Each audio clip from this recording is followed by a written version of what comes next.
ঈদের ৩য় দিন পর গিয়েছিলাম তোমাদের ভাবিকে নিয়ে সিরাজগঞ্জের উল্লাপাড়া রিয়া রোপণ পার্কে।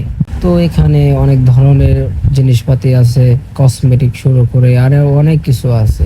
তো পার্কে প্রবেশ করার পরে আমি তোমাদের ভাবিকে নিয়ে সবকিছু দেখাইলাম। কি করবো, দেহানি কাম, আমি কি কিনা দিমু? কিনা দিলাম না, কত কইলো কিনা দিবেন নিগে, বললাম না এগুলা ভালো না, অন্য সময় কিনা দিমুনি, আঙ্গুর মেলায় কিনা দিমুনি, বেলকুচু মেলায় কিনা দিমুনি, কম দামি জিনিস পাওয়া যায়। তারপরে পালে পালে বুঝায় এখন থেকে বাইর করে নিয়ে এলাম। তারপরে কসমেটিকের ওইখান থেকে বের হলাম। বের হয়ে একটু পার্কের ভেতরে হাঁটাহুটো করলাম। তো দেখলাম, হাইটা হাইটা দেখলাম সেই রকম একটা পার্ক। সিরাজগঞ্জের মধ্যে এত সুন্দর যে একটা পার্ক আছে, অনেকেও কিন্তু জানে না। তো অবশ্যই আপনারা এই উল্লাপাড়া রিয়া রোপণ পার্কে আসবেন, অনেক কিছু দেখতে পারবেন। তারপরে ঘুরতে ঘুরতে যে যে একটা ট্রেন আসতেছে, বা পার্কের মধ্যে যে এখন ট্রেন ট্রেন গেতেছে আসতেছে, গেতেছে আসতেছে।